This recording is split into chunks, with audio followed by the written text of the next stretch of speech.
Lawyers, what's the most savage instant karma you've ever seen in a divorce case? Story 1. I had a case where the husband, a seemingly respectable businessman, was adamant he had no other significant assets beyond what was disclosed. My client had a gut feeling, a nagging suspicion about an offshore account he'd mentioned years ago, but we had no proof. We spent months and thousands on forensic accounting, trying to find this phantom money, hitting dead ends. Fast forward to a critical court hearing. He was on the stand, cool as a cucumber, denying everything under oath. His laptop was open on the table for presenting documents. Suddenly, it froze, and when it refreshed, a cached web page popped up. It was a login screen for a bank in the Cayman Islands, his username pre-filled. The judge, the opposing counsel, and I all saw it. His face went ashen. He tried to slam the laptop shut, but it was too late. That one technological glitch, right there in open court, instantly exposed his massive deception. He ended up not only losing a huge chunk of that hidden money, but also faced potential perjury charges. Karma delivered a digital slap in the face. Story 2. My client, a devoted father, had finally secured court-ordered time with his kids over Christmas, including a long-planned trip to Disney World. He booked flights, hotels, theme park tickets. Everything was set.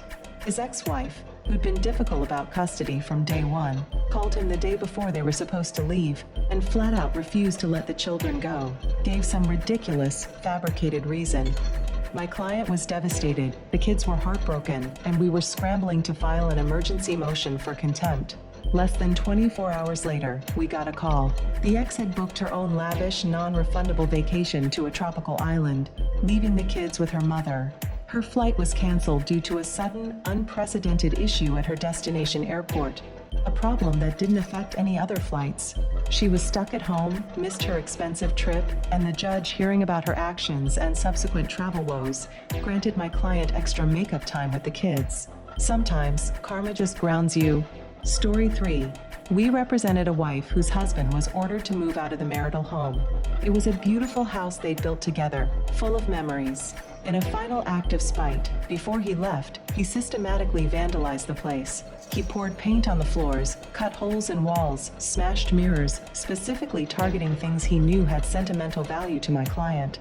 He thought he was just causing her pain and financial burden. He moved into a temporary rental apartment. That very weekend, a major plumbing issue occurred in the unit above him, a massive leak that flooded his entire apartment.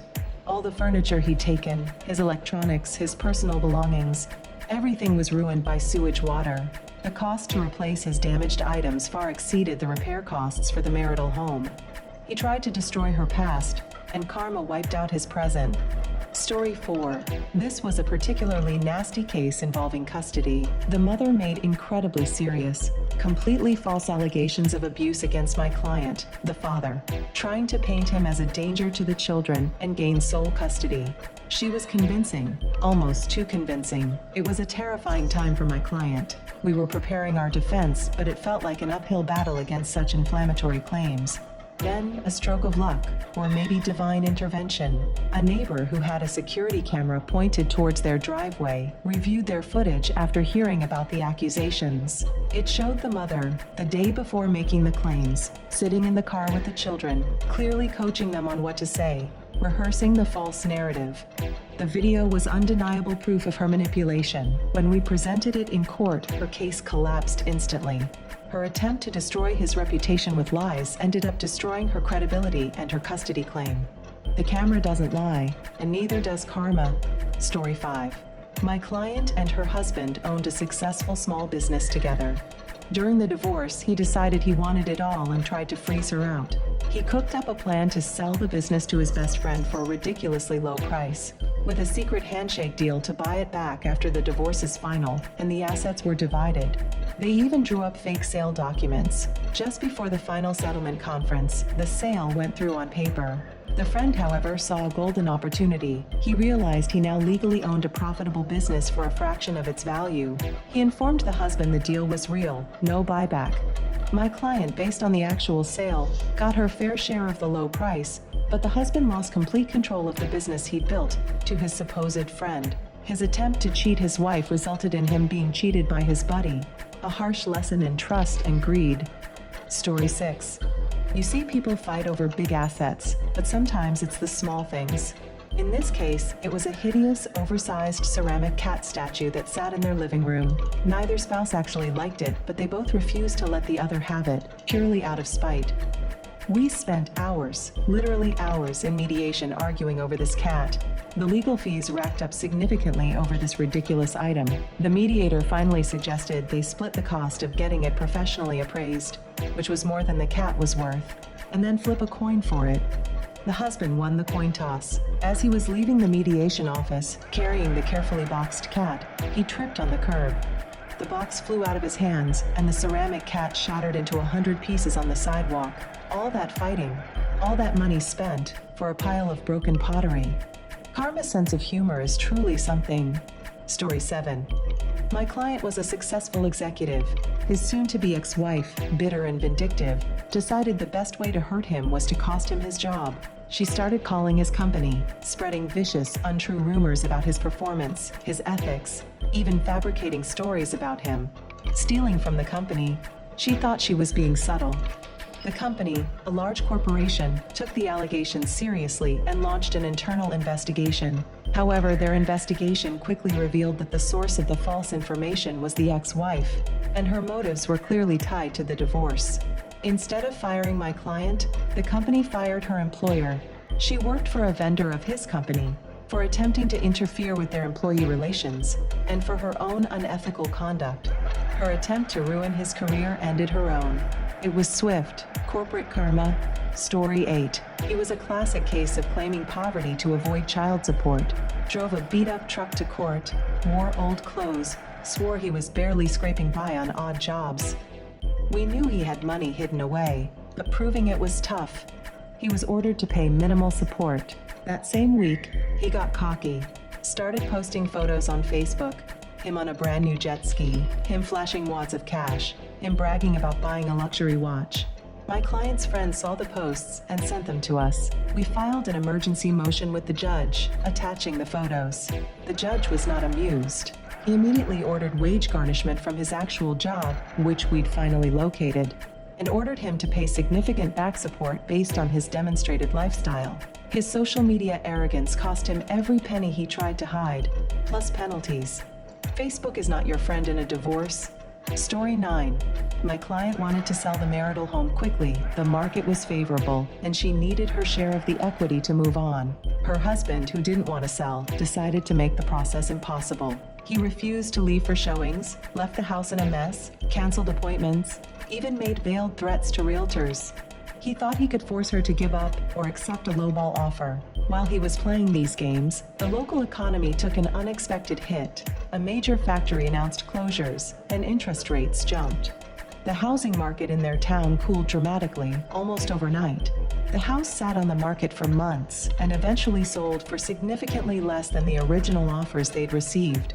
His spiteful delay tactics cost them both a huge amount of money, but since he had fewer other assets, it hit him harder. He shot himself in the financial foot. Story 10. He was convinced he could pull a fast one. A week before the court-ordered asset freeze, he secretly withdrew a massive amount from their joint retirement account, transferring it to a personal account under a different name. He planned to claim it was gone, lost in bad investments or spent. He moved the money into a high-risk speculative fund he'd heard about. That very week, the stock market experienced a sudden, sharp downturn, particularly affecting the sector he'd invested in. The fund he put the stolen money into lost over 80% of its value almost instantly. The portion of the retirement account he didn't touch, the part my client was awarded, weathered the storm much better. His attempt to steal and hide money resulted in him losing most of it in a market crash. Financial karma works fast. Story 11. My client's ex started dating someone new during the divorce, which is fine. What wasn't fine was the new girlfriend. She became incredibly involved, sending my client harassing messages, showing up at the courthouse, even trying to dictate terms through the ex. It was clear she was fueling his worst impulses. We documented every instance of her interference. When it came time for the custody hearing, We presented the evidence of the girlfriend's disruptive and inappropriate behavior. The judge took it very seriously, viewing it as poor judgment on the ex's part for allowing this interference. The judge issued a strict order limiting the girlfriend's contact with the children and factored the ex's inability to set boundaries into the final custody schedule, reducing his unsupervised time. His new relationship and her meddling directly impacted his time with his kids. Story 12. He was a smooth talker, very confident on the stand, testifying about his assets. He swore under oath he had no other bank accounts, no other investments, nothing hidden. My client was sitting next to me, her hands clenched, knowing he was lying but having no concrete proof in that moment. Just as he was finishing his testimony, my paralegal, who was doing some last-minute digital sleuthing, found an old, undeleted email chain on a shared cloud drive. It was between him and his accountant, explicitly discussing a separate investment property he owned that was never disclosed. She printed it, rushed it to me. I handed it to his lawyer right there. The lawyer's eyes went wide, and the ex's face turned beet red. He was caught in a blatant lie under oath in front of the judge. His credibility was destroyed, and the undisclosed asset was added to the marital estate, along with a stern warning from the judge about perjury. The truth has a way of finding you out. Story 13. This was one of the most bizarre moments I've ever seen in court. The husband, in a fit of anger and wanting to inflict maximum emotional pain, demanded that my client return a kidney he had donated to her years earlier when she was gravely ill. He argued it was a gift made during the marriage and should be considered in the asset division, or she should somehow compensate him for it. The courtroom fell silent. The judge, a seasoned but usually stoic individual, looked utterly flabbergasted. She took a moment, then firmly stated that human organs are not marital property, and his demand was not only legally baseless but repugnant and deeply disturbing. She then ordered him to pay a portion of my client's legal fees for having to waste the court's time and my client's emotional energy on such an outrageous and frankly inhumane claim. He tried to weaponize a life-saving gift and ended up paying for his cruelty. Story 14. The mother in this case was determined to turn the children against their father. She constantly badmouthed him, lied about why the divorce was happening, told the kids he didn't love them anymore. All the classic alienation tactics. My client was heartbroken, watching his relationship with his children erode. We were fighting for therapy and reunification efforts, but it was a slow process. Then, the oldest child, a bright and sensitive teenager, started connecting the dots. They overheard their mother on the phone, saying things that contradicted what she told them. They found old cards and letters from their father that showed his love. In a session with the court-appointed child psychologist, the teenager bravely revealed everything their mother had been doing and said they wanted to live with their dad because he was the honest one. The psychologist's report was a powerful indictment of his behavior. The judge, seeing the clear evidence of alienation, significantly reduced his custody time and ordered intensive reunification therapy, with the father paying for it. The child he tried to control ended up being her undoing. Story 15. Sometimes, the pettiness is astounding. These two spent weeks locked in a bitter dispute over a single ugly ceramic garden gnome that sat by their mailbox. It had no real value, no sentimental history, it was just a gnome. But neither would back down. It became a symbol of their fight. We spent hours, literally hours, in mediation arguing over this cat. The legal fees racked up significantly over this ridiculous item. The mediator finally suggested they split the cost of getting it professionally appraised, which was more than the cat was worth, and then flip a coin for it. The husband won the coin toss. As he was leaving the mediation office, carrying the carefully boxed cat, he tripped on the curb. The box flew out of his hands, and the ceramic cat shattered into 100 pieces on the sidewalk. All that fighting, all that money spent, for a pile of broken pottery. Karma's sense of humor is truly something. Story 16. He was a litigious nightmare. Filed motion after motion, complaint after complaint, all completely baseless, claiming my client stole his socks, that she poisoned his plants, that she was harassing him by driving past his street. She lived in the neighborhood. His goal was clearly to bankrupt my client with legal fees and wear her down emotionally. We spent months filing responses, attending unnecessary hearings, racking up bills just defending against his nonsense. Finally, we filed a motion asking the court to declare him a vexatious litigant and order him to pay our fees. The judge, after reviewing the mountain of frivolous filings, agreed.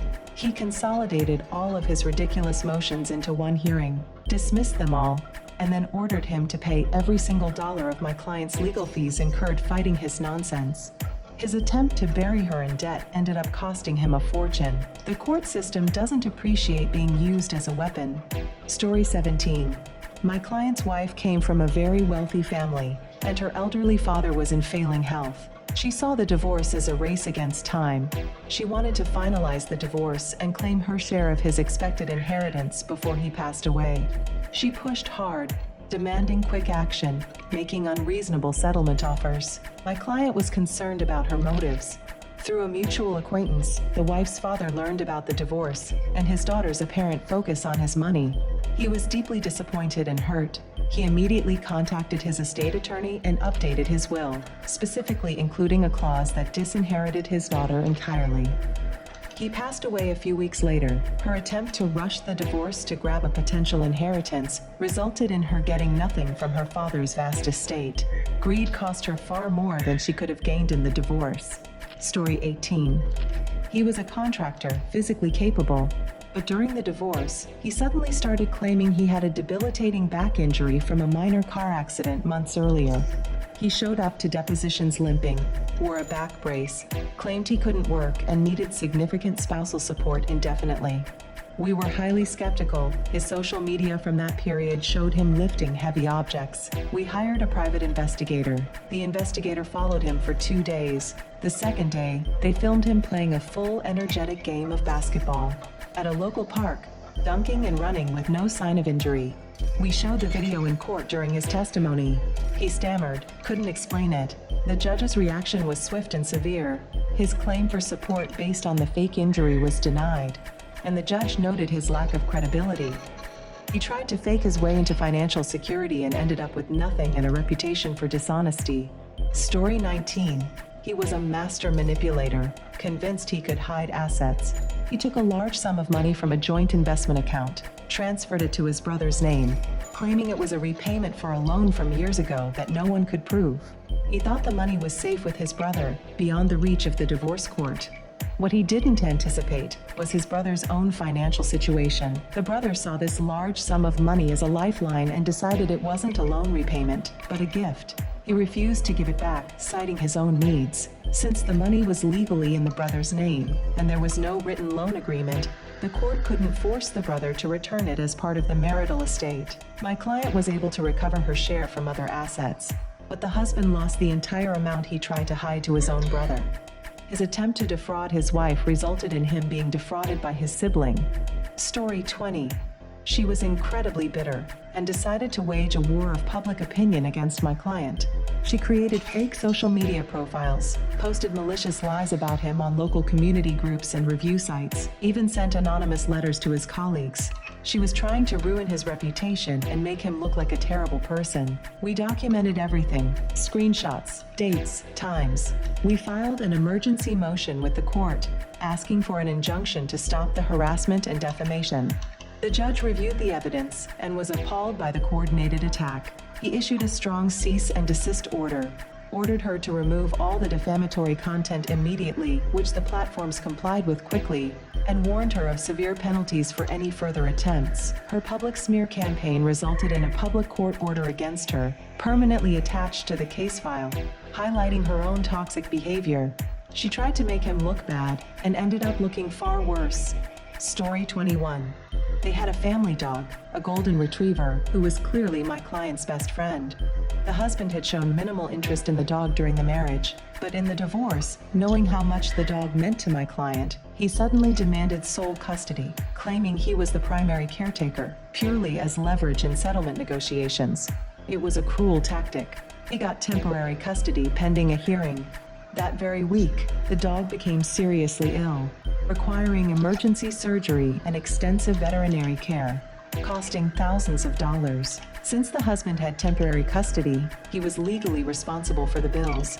Faced with the unexpected and significant expense for an animal he didn't truly care about, his tune changed quickly. He agreed to give my client sole custody of the dog immediately, provided she took over the vet bills. He tried to use the dog as a pawn and ended up with nothing but a stack of expensive vet invoices. Story 22. She was panicking about her financial future and decided to take a desperate, unethical step. She secretly withdrew all the money from the children's 529 college savings accounts, a substantial sum, and used it as a down payment on a new condo for herself. She thought it was a clever way to secure housing before the assets were divided, assuming the spent money would just be gone. What she didn't know was that both of her children, bright students, had applied for several competitive scholarships. Within weeks of her raiding the accounts, both kids received notifications of full-ride scholarships to excellent universities. They no longer needed the 529 funds for tuition.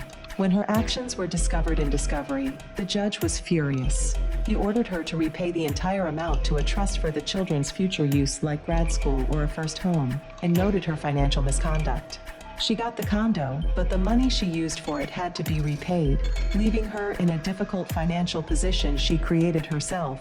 Story 23. He was being incredibly difficult about dividing personal property. He fixated on a specific item, a large, gaudy ceramic flamingo statue that had been in the backyard. It was ugly, had no value, and neither of them had ever shown any affection for it. But he demanded it, refusing to settle unless he got the flamingo. We wasted hours arguing over this ridiculous lawn ornament. Finally, just to move things along, my client agreed he could have the flamingo.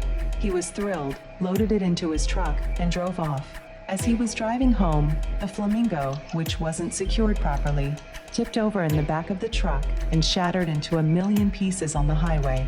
All that fighting, all that stress, all that legal expense for a broken ceramic bird scattered across the asphalt. Karma's message was clear. Sometimes, what you fight hardest for is utterly worthless in the end. Story 24. He was ordered to allow my client to retrieve her personal belongings from the marital home after he moved out. It should have been simple, but he refused, changing the locks, ignoring her calls, just being difficult out of spite. He left all her boxes packed in the garage, exposed to the elements. We had to file a motion with the court to force him to comply. While we were waiting for the hearing, a sudden freak storm hit the area, torrential rain and flooding. The garage, being the lowest point, flooded with several feet of water. All of my client's belongings stored there, irreplaceable family photos, sentimental items, antique furniture, her work equipment, were completely destroyed by the water and mold. His petty refusal to let her get her things resulted in their total loss. He didn't get to keep them, she didn't get them back, and he was held responsible for the value of the destroyed property. Spite is an expensive form of storage. Story 25. He was a master of delay tactics. Filed extensions, missed deadlines, changed lawyers 3 times, demanded unnecessary discovery, canceled hearings last minute. His strategy was clear: drag the divorce out for as long as possible, hoping my client would run out of money or simply give up and agree to his unfair terms. The case languished for years. Then, the administrative judge reassigned his case to a new judge known for her efficiency and intolerance for delay. She took one look at the case history, saw his pattern, and set an aggressive trial date within 60 days, explicitly stating there would be no continuances unless there was a true emergency. He was completely caught off guard, unprepared for a rapid trial.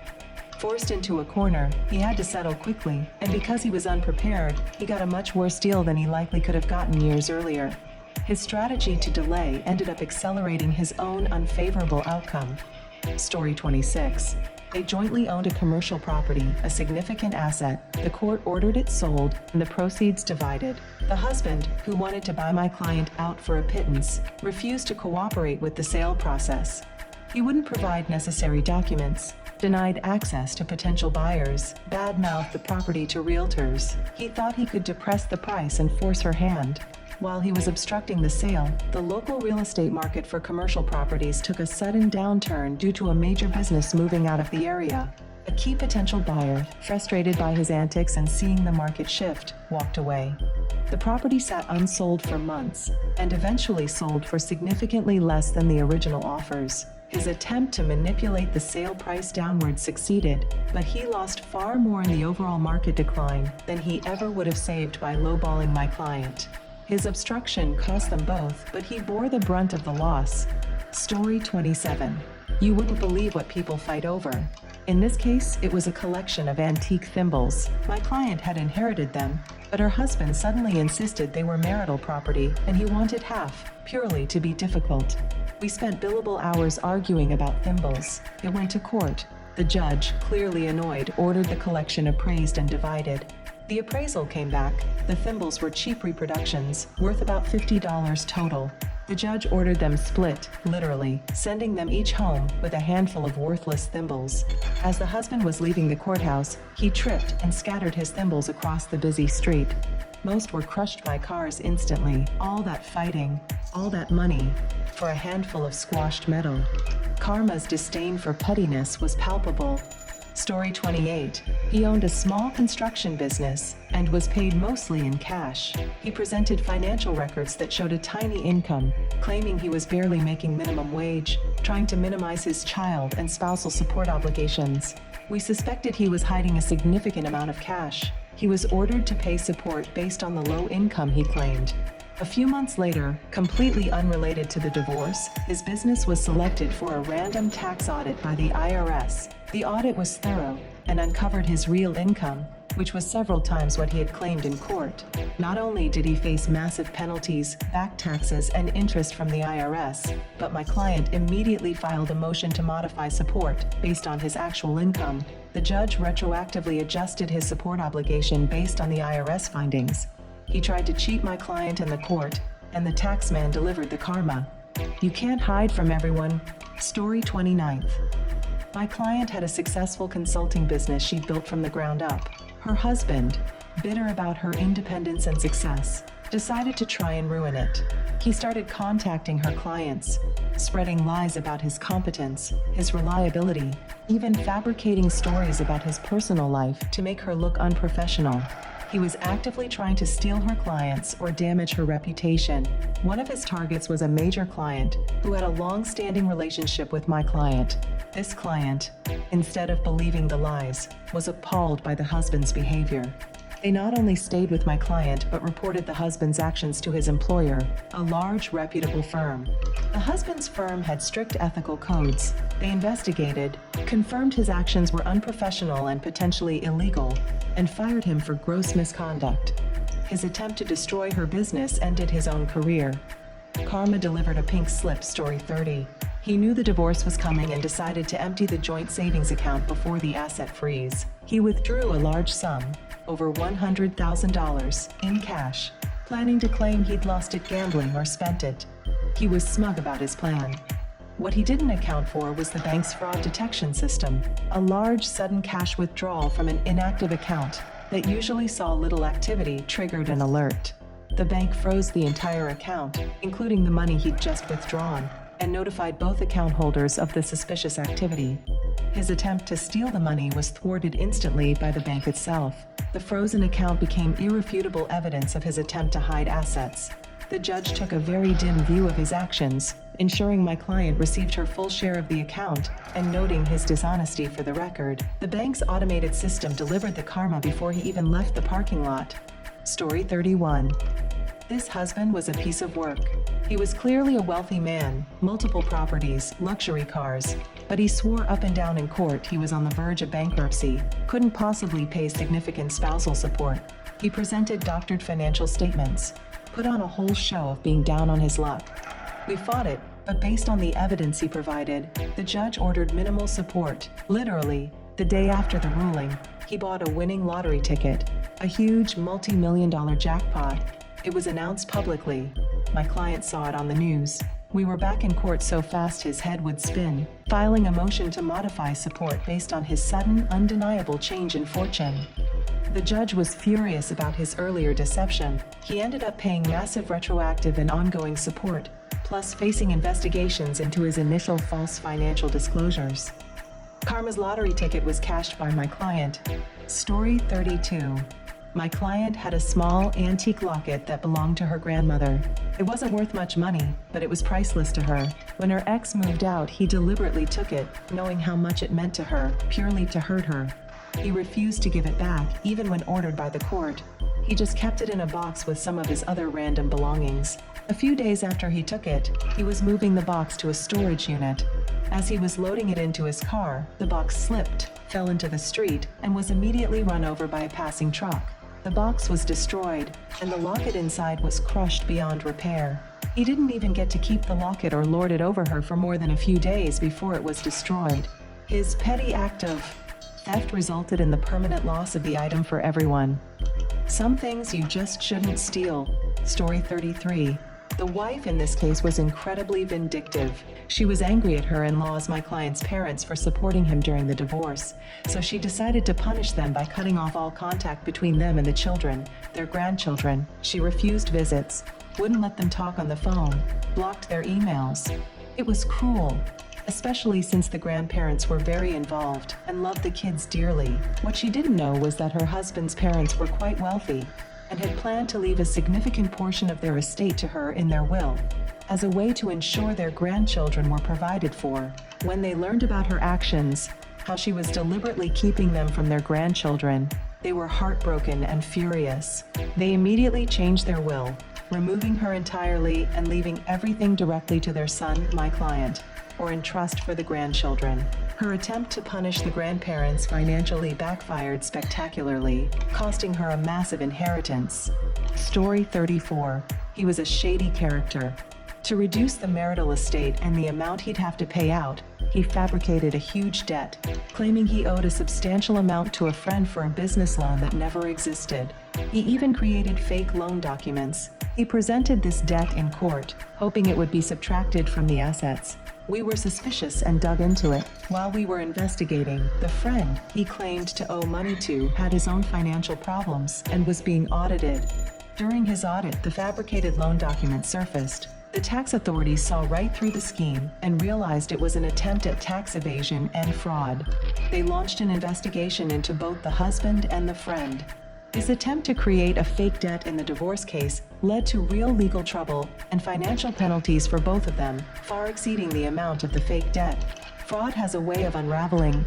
Story 35. He was incredibly selfish when it came to holidays. He always demanded the kids on Christmas Day, Thanksgiving, their birthdays, refusing to share or compromise, even though the kids wanted time with both parents. He just wanted control. He booked a huge expensive ski trip for himself and the kids over the Christmas break, knowing it was my client's turn to have them. We filed an emergency motion. The day before his trip, a massive, unexpected snowstorm hit the ski resort town, the kind of storm that shut down the entire area. Roads closed, power out. His trip was canceled instantly, non-refundable. Meanwhile, my client, who had planned a simple, local Christmas, had the kids as originally scheduled by the court order. His attempt to steal Christmas resulted in him having no Christmas at all, while my client and the kids had a perfectly lovely one. The weather delivered the karma. Story 36. She was fixated on his potential future earnings. He was working on developing a new tech product, still in the early stages, no guarantee of success. But she saw dollar signs and demanded a significant percentage of any future profits from this venture as part of the divorce settlement. We argued it was speculative, not a guaranteed asset. The judge included a clause in the settlement awarding her a percentage if the product became profitable. Literally, the week after the divorce was finalized, the main investor backing his project pulled out due to unrelated market changes. The project collapsed instantly. All the years of his work, all the potential she was banking on vanished overnight. She got her percentage of 0. Her focus on potential future money meant she missed out on negotiating for more tangible assets in the present. Karma's payout on that venture was nil. Story 37. He was a firefighter, physically fit, but during the divorce, he suddenly developed a mysterious, debilitating illness that he claimed made him unable to work and required constant care, demanding significant spousal support. He had doctor's notes, seemed genuinely unwell in court. We were suspicious but had no proof otherwise. He was awarded temporary support based on his claims. A few weeks later, while out grocery shopping, he had a sudden, massive heart attack. It was completely unrelated to his claimed illness, a genuine life-threatening event. He required extensive medical treatment and was, for a time, truly unable to work. The irony was staggering. He had faked an illness for financial gain. and then suffered a real, severe health crisis that required the very financial resources he was trying to hoard through deception. Karma's diagnosis was swift and severe. Story 38. They owned a classic car, a shared passion project. The court ordered it sold, and the proceeds split. The wife, impatient and wanting cash immediately, sold the car herself, quickly and for less than market value, to a friend without telling my client or the court. She pocketed the cash, thinking she'd gotten away with it. The very next day, she was driving her other car, her daily driver, to deposit the cash from the sale. She was involved in a significant car accident, not her fault, but the car was totaled. She was physically okay, but her only remaining vehicle was destroyed. She had the cash from the classic car sale, but now needed to use it all to buy a replacement vehicle, plus deal with insurance and the aftermath of the crash. Her attempt to quickly cash out on a joint asset resulted in her losing her own transportation and having to spend the money immediately. Karma took her wheels. Story 39. My client ran a successful consulting firm. His ex-wife, out of pure malice, started contacting his key clients, spreading lies about his professional competence, fabricating stories about his personal life, anything to make him look bad and cost him business. She was actively trying to destroy his livelihood. One of the clients she contacted was the CEO of a major corporation, a personal friend of my client. The CEO was appalled by the ex-wife's actions. He not only ignored her lies, but immediately contacted her employer, a rival consulting firm. The CEO informed the rival firm about the ex-wife's unethical and unprofessional conduct, including her attempts to poach clients through defamation. Her firm had a zero-tolerance policy for such behavior. She was fired immediately. Her attempt to ruin my client's business ended her own career in the same industry. Karma delivered a very public professional downfall. Story 40. He was incredibly bitter and decided to erase the past. He went through all the old photo albums, wedding videos, family movies, and systematically destroyed them. Ripped up photos, erased tapes, smashed hard drives. He told my client he wanted to make sure she had nothing left to remember their life together. It was a cruel, vindictive act that caused immense pain. A few weeks later, he was moving his own personal belongings, including his extensive collection of rare books and his own family heirlooms, into a storage unit. A fire broke out at the storage facility that night, cause unknown. His unit was one of the few completely destroyed. All his cherished possessions, his own irreplaceable memories, were lost to the fire. He tried to destroy her past, and Karma incinerated his own. Some things are priceless until they're gone. Story 41. She knew the divorce was coming and decided to deplete the marital assets before they could be divided. She went on a massive spending spree. Luxury vacations, designer clothes, expensive jewelry, racking up huge credit card bills and draining savings accounts. She thought she could just claim the money was spent and wouldn't be accountable for it. We tracked every transaction. In court, the judge took a very dim view of her blatant attempt to dissipate marital assets. He ordered that the value of the money she had spent and the credit card debt she had accumulated during this spending spree be assigned solely to her in the final property division. She got to keep the things she bought, but she was personally responsible for repaying all the debt and essentially paid for her spending spree out of her own share of the remaining assets. Her shopping spree came with a very expensive bill from Karma. Story 42. He was a workaholic during the marriage, rarely home, never involved in housework or childcare. But in the divorce, he suddenly claimed he was the primary caregiver, the devoted homemaker, the one who did everything for the children and the household, trying to gain more custody and a larger share of assets based on his contributions. He sounded convincing on paper. We knew it was a lie. We subpoenaed his work records, which showed he was at the office 70 hours a week. We also found old social media posts from him bragging about his freedom on weekends while his wife was with the kids, and even testimony from their former nanny who confirmed he was rarely present. When confronted with the evidence in court, his claims crumbled. The judge saw right through his act, noting his lack of credibility and his actual lack of participation in family life. His attempt to rewrite history failed miserably. Story 43. My client's sister had loaned the couple a significant amount of money years ago for a down payment on their house. with the understanding it would be repaid. In the divorce, the husband refused to acknowledge the loan, claiming it was a gift to my client and not a marital debt. He thought he could just keep his share of the house equity without having to repay the sister.